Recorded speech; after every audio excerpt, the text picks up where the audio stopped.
El error que los escépticos cometen sobre la fe. Fíjate bien en la arrogancia intelectual de nuestro tiempo. La gente asume automáticamente que si eres una persona de fe, has dado un salto al vacío, que has apagado el cerebro y abrazado lo irracional. Creen que la postura más valiente, la más noble, es la del escepticismo, la de no tener que creer en nada para ser racional. Te lo repito, esa es la falacia más grande del debate contemporáneo. El escepticismo radical es, de hecho, una de las posturas que más fe ciega exige. Es una trampa intelectual donde el cínico cae una y otra vez. ¿Alguna vez te has sentido intimidado al defender tus creencias? ¿O quizás eres tú quien se pregunta si realmente existe una forma lógica de llegar a la certeza? Te enfrentas a un mundo que te dice que la verdad es relativa, que la ciencia y la fe son incompatibles y que la razón te obliga a dudar. El resultado es esta duda intelectual que duele. ¿Y si estoy equivocado? ¿Y si estoy siendo ingenuo? El problema no es tu inteligencia, el problema es que te falta el mapa. Te falta la progresión lógica que te lleva, paso a paso, desde la duda filosófica más básica hasta la certeza racional. No estás solo en esta búsqueda. La tensión entre fe y razón es real y tiene una solución. Hoy, vamos a explorar un framework conceptual de 12 pasos de la razón. No es una serie de dogmas, es una cadena lógica de argumentos. Cada paso es una premisa que, si se acepta por la evidencia, te obliga a pasar al siguiente. Al final de este viaje, habrás construido un puente indestructible que te llevará del escepticismo total a la certeza racional. Si quieres descubrir más conceptos como este que transforman tu visión del mundo, suscríbete a este canal donde exploramos las ideas más poderosas para tu vida. Vamos a empezar por la base, por lo que ni el escéptico más radical puede negar. Estos primeros 4 pasos son la zapata filosófica que sostiene todo el edificio de la certeza. Si el ateo o el agnóstico quiere debatir, tiene que empezar aquí. Paso 1. La verdad sobre la realidad puede ser conocida. ¿Parece obvio? No lo es. El primer obstáculo que encontramos hoy es el relativismo, la idea de que no hay verdad absoluta. El problema de esa frase es que es autorrefutante. Si alguien dice, no existe la verdad, pregúntale, ¿es eso verdad? El hecho de que estés leyendo estas palabras, que la ley de la gravedad te mantenga en tu asiento y que la matemática funcione, prueba que la realidad es cognoscible. La realidad es algo, y ese algo tiene leyes y patrones. Si la verdad no pudiera conocerse, la ciencia, la ingeniería y el debate mismo serían imposibles. Este primer paso es una invitación a dejar de jugar con el lenguaje. La realidad existe, es cognoscible, y eso es lo único que necesitamos para empezar. Paso 2. El opuesto de verdadero es falso. Este es el ancla lógica. Un concepto no puede ser verdadero y falso al mismo tiempo y en el mismo sentido. Esto, amigo, es la ley de la no contradicción y es el martillo que destruye el pluralismo. Fíjate en cómo funciona. La creencia popular dice, todas las religiones enseñan lo mismo, son todos caminos hacia la misma cima. Pero cuando las analizas, descubres que son mutuamente excluyentes. El panteísmo dice, Dios es todo, la mesa es Dios. El ateísmo dice, no hay Dios. El teísmo dice, Dios hizo todo, pero no es la mesa. Las tres no pueden ser verdad al mismo tiempo. Si el teísmo es verdad, el ateísmo y el panteísmo son falsos. Este segundo paso nos obliga a la honestidad intelectual. La verdad tiene una forma, y si algo contradice esa forma, es falso. Paso 3. Es verdad que el Dios teísta existe. Aquí pasamos de la filosofía pura a las evidencias de la revelación natural, aquello que podemos conocer solo por la razón y la ciencia. Para probar un Dios teísta, un ser personal, atemporal, inmaterial y poderoso que existe fuera y más allá del universo, como el pintor es distinto de su cuadro, usamos 3 argumentos poderosos. Primero, el argumento cosmológico sobre el origen. Todo lo que comienza a existir tiene una causa. El universo, tiempo, espacio, materia, comenzó a existir. Por lo tanto, el universo tiene una causa que no comenzó, que es atemporal, no espacial e inmaterial. Segundo, el argumento teleológico sobre el diseño. Todo diseño complejo e intencional tiene un diseñador. El universo tiene un diseño asombroso, el ajuste fino o principio entrópico. Por lo tanto, el universo tiene un diseñador. Tercero, el argumento moral sobre la moralidad. Toda ley tiene un legislador. Existe una ley moral objetiva que todos conocemos, sabemos que torturar bebés es mal. Por lo tanto, existe un legislador moral trascendente. Estos tres pilares nos llevan a una conclusión ineludible: un ser teísta existe. Paso 4. Si Dios existe, los milagros son posibles. El cuarto paso es crucial. La ciencia moderna a menudo descarta los milagros porque violan las leyes naturales. Pero este es un error conceptual. Si has aceptado que existe un Dios teísta, es decir, un ser atemporal y omnipotente que creó las leyes naturales, entonces Él no está sujeto a ellas. Las leyes naturales solo describen lo que el Creador hace regularmente. Si el autor de un libro decide entrar en su propia historia, no está violando las reglas de la historia, está interviniendo en ella. El milagro es simplemente la intervención de una causa de orden superior en el orden natural. Es lógicamente posible si el Dios teísta existe. Y esto, amigo, es la puerta a la evidencia de la resurrección.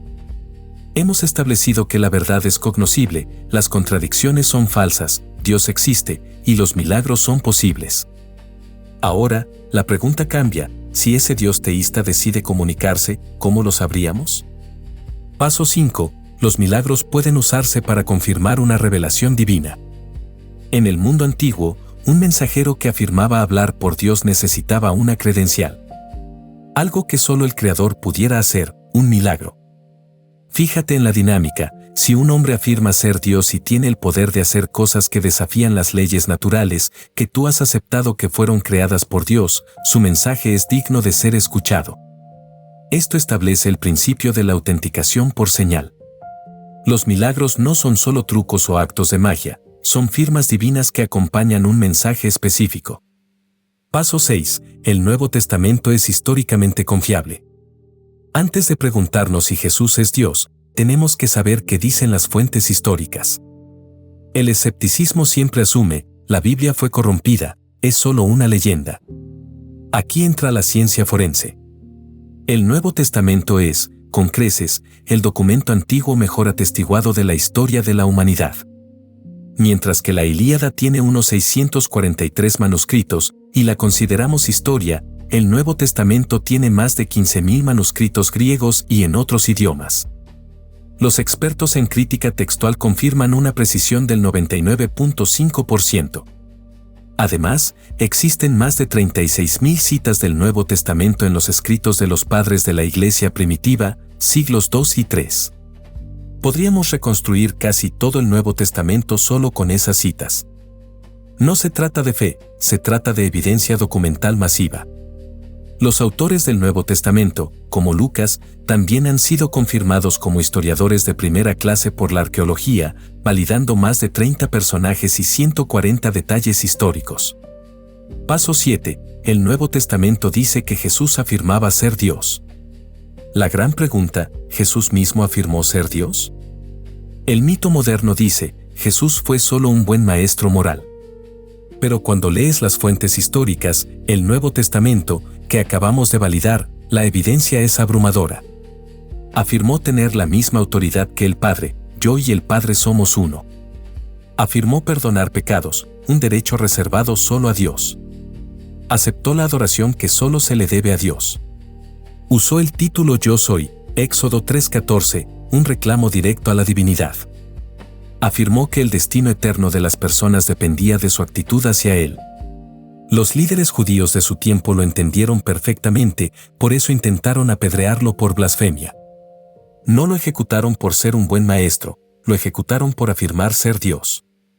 Paso 8. La afirmación de Jesús fue confirmada por su resurrección. La pregunta se reduce a: si Jesús afirmó ser Dios, ¿lo era? Su credencial, su firma divina, es la resurrección. Este evento es el pivote de todo. Hay 12 hechos históricos mínimos aceptados incluso por la mayoría de los estudiosos no creyentes que apuntan a esto. Primero, muerte por crucifixión. Segundo, sepultura por José de Arimatea, miembro del Sanedrín. Tercero, el descubrimiento del sepulcro vacío por un grupo de mujeres. Cuarto, múltiples apariciones post-mortem a individuos, Pedro, Santiago, y a grupos, los 12, los 500 hermanos. Quinto, la transformación de sus discípulos, de cobardes fugitivos a mártires valientes. Sexto, la conversión de escépticos, como su hermano Santiago y Pablo, el perseguidor. Cualquier otra teoría alternativa, cuerpo robado, desmayo, alucinación, es históricamente insostenible y requiere más fe para ser creída que la resurrección real. Hemos recorrido un camino de 8 premisas basadas en la lógica, la filosofía, la crítica textual y la evidencia histórica. Aquí, llegamos al punto de no retorno intelectual. Paso 9. Por lo tanto, Jesús es Dios. Este es el famoso trilema de Lewis. Si has llegado al paso 8, solo tienes 3 opciones lógicas para explicar las afirmaciones y el destino de Jesús. Primera opción, mentiroso. Jesús sabía que no era Dios, pero mintió para ganar seguidores, muriendo por una mentira que él conocía. Improbable, ¿quién muere voluntariamente por una mentira que él mismo inventó? Segunda opción, lunático. Jesús creía ser Dios, pero estaba equivocado. Improbable, sus enseñanzas morales son consideradas las más elevadas de la historia, no propias de un demente. Tercera opción, Señor. Jesús era quien decía ser, el Dios encarnado. Las evidencias históricas eliminan las opciones de mentiroso y lunático. La única opción que se ajusta a todos los datos es que Jesús es el Señor. Y si Jesús es el Señor, la autoridad de sus palabras se vuelve absoluta. Paso 10. Todos los enseñamientos de Jesús, que es Dios, son verdaderos. Este paso es una simple deducción lógica. Si Jesús es Dios, entonces todo lo que enseña es, por definición, verdad infalible. No tienes que confiar en tu juicio, tienes que confiar en la fuente. Su autoridad se extiende más allá de la moralidad y la salvación, se extiende a la realidad. Aquí ocurre el eureka conceptual. La búsqueda de la verdad te ha llevado al Creador, y el Creador se ha revelado en la historia. Ahora, tienes una fuente de información absolutamente fiable para el resto de tus preguntas. Paso 11. Jesús enseña que la Biblia es la palabra de Dios. Si Jesús es Dios, y todo lo que enseña es verdad, ¿qué enseñó Él sobre las Escrituras? Jesús no solo validó el Antiguo Testamento, sino que lo hizo hasta el detalle más mínimo. Afirmó que de ninguna manera desaparecerá de la ley la menor letra o el menor trazo. Esto es una afirmación de autoridad e inerrancia hasta la puntuación. Además, Jesús prometió que sus apóstoles serían guiados por el Espíritu Santo para registrar fielmente su mensaje para el futuro, validando la autoridad del Nuevo Testamento incluso antes de que fuera completamente escrito. De esta manera, el argumento no es circular, la Biblia es verdad porque la Biblia lo dice, sino lineal, la evidencia, historia, milagros, prueba a Jesús y Jesús prueba a la Biblia. Paso 12. Por lo tanto, la Biblia es la palabra de Dios y todo lo que se opone a ella es falso. Aquí está la conclusión ineludible. Has recorrido los 12 pasos de la razón, basándote en la evidencia y la lógica. Si has aceptado cada una de las premisas, la conclusión es obligatoria. Tienes una base racional inexpugnable para afirmar que la Biblia es la palabra de Dios. Si esta revelación te impacta tanto como a mí, dale like para que más personas descubran esta verdad. En un mundo de información fragmentada, tener este mapa es tener el superpoder de la certeza. Este framework no es solo para el debate, es una herramienta de claridad personal que destruye la duda intelectual. Nos permite abordar las objeciones más comunes con precisión. Una de las objeciones más comunes que se cae ante este esquema es la del relativismo moral. Muchos dicen, la moralidad es una construcción social. Lo que es bueno para ti no lo es para mí. Pero el argumento moral nos recuerda que ese argumento es insostenible en la práctica.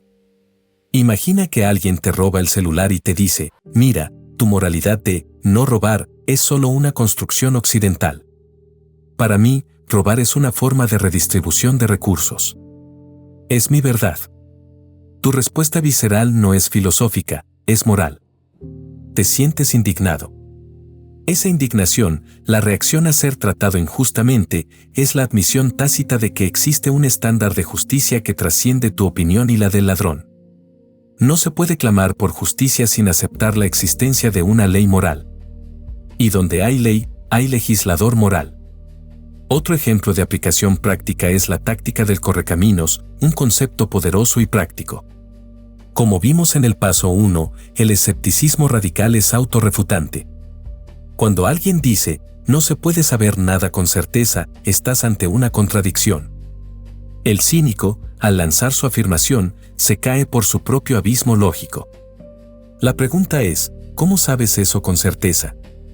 Si responde, es solo una opinión, entonces su argumento carece de autoridad y lo has desarmado. Si responde, lo sé por evidencia, entonces ha aceptado que sí se pueden conocer algunas verdades y ha abandonado su escepticismo radical. El gran valor de este marco de 12 pasos es que te obliga a ir al fondo de cada debate.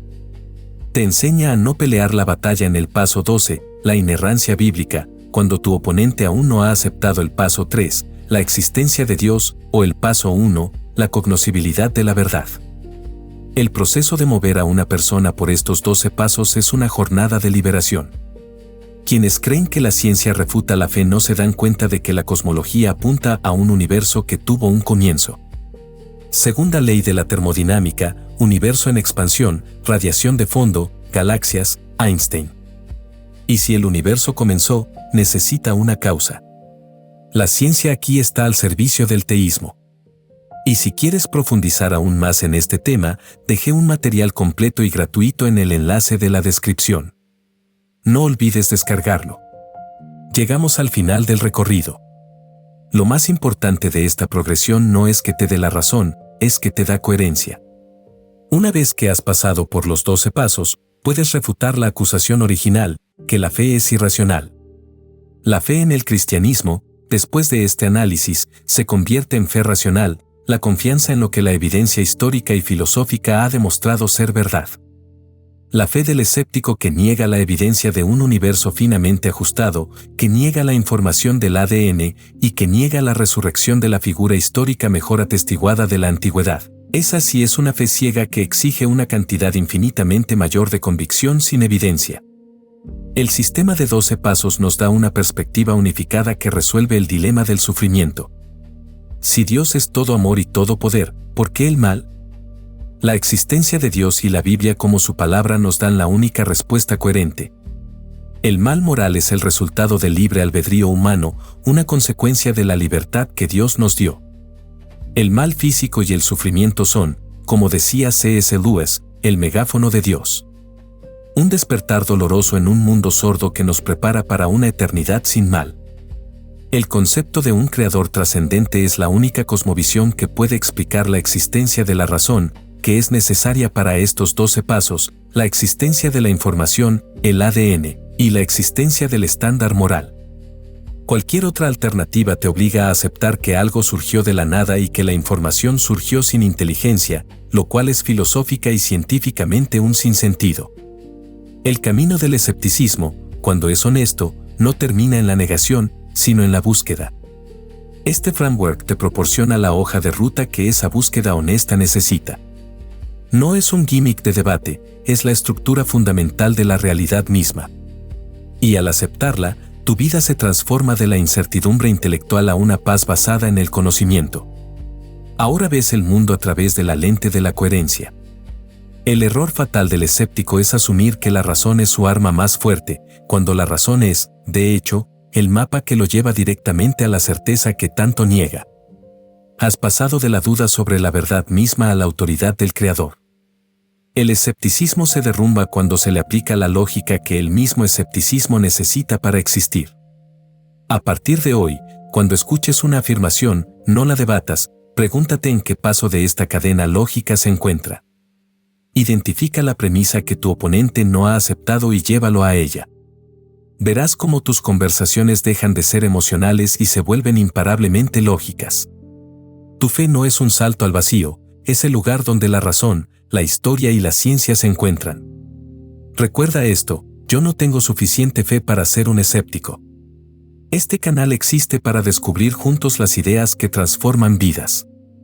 Suscríbete para el próximo video donde exploraremos la táctica del correcaminos en detalle. Nos vemos allí.